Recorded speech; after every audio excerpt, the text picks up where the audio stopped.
The car behind her also accelerated to follow her through the lights. Was he following her? She wasn't sure, but she didn't like it. Seeing Franco near home had put her on edge. He was usually hard to find, like a nasty smell under the floorboards, difficult to find but persistent as hell. Yet today he'd been visible, not one, not two, but 3 times. The fact that he was there with his trolls meant that something was afoot, and she'd bet money on it being something to do with Dino.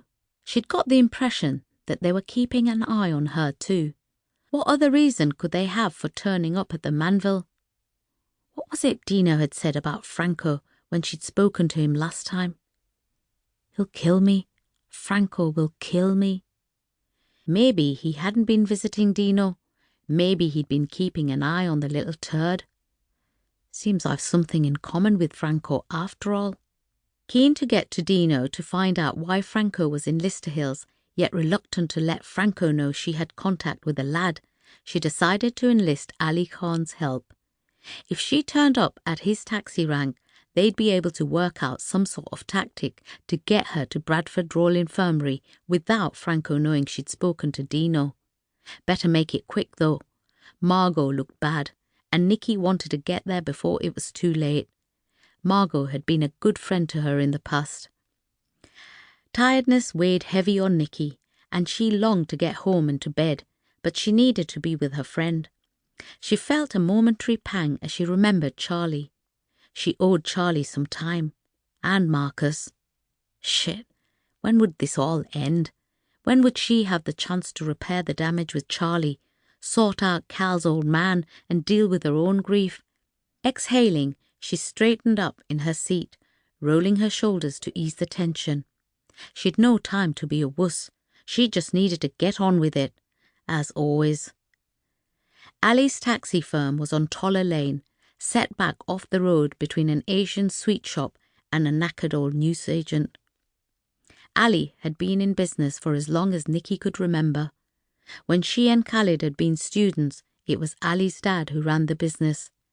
Now that his dad had Alzheimer's, Ali ran it on his own. Nikki pulled into the large car park reserved for taxis and got out. Light spilled from the office window as she approached, and the constant ringing of phones told her business was good. She was pleased. He'd recently won the BRI accessibility contract from a rival and was employing more drivers than ever.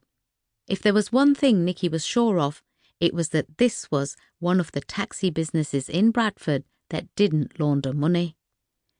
Waving at a couple of the drivers who were smoking outside whilst waiting for rides, she pushed open the door and stepped through, aware that the ring from the small bell wouldn't be heard above the phones and the loud chatter of the operators as they directed drivers. The first thing that hit you when you went into Ali's front office was the heat. Jenny, his manager, was always cold, and now that the clocks were about to change and autumn winds had been picking up, she'd upped the heating accordingly.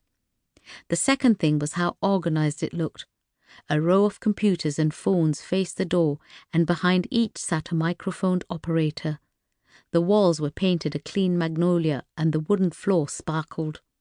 Nikki approached Jenny, who was talking to a client, and catching her eye, Nikki gestured towards the inner office.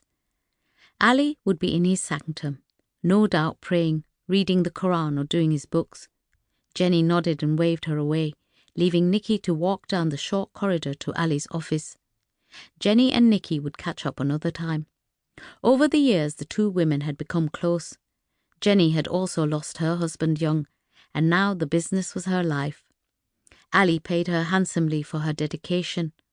Often Nikki wondered if something was going on between the two, but if it was, they kept it a fiercely guarded secret. Knocking on the door, Nikki waited for a mere second before his rumbling voice bid her enter. The office was large and as messy as the outer office was orderly. Ali jumped up from behind his old wooden, rather wobbly desk and, forehead wrinkled with concern, said, "Thank Allah you're okay, Nikki. Your friend Sajid wouldn't take no for an answer the other day." He shrugged his large shoulders, straining against his shalwar. "I was in an awkward position, police and all." "Don't worry, it's all sorted. What I'm here for is a different matter."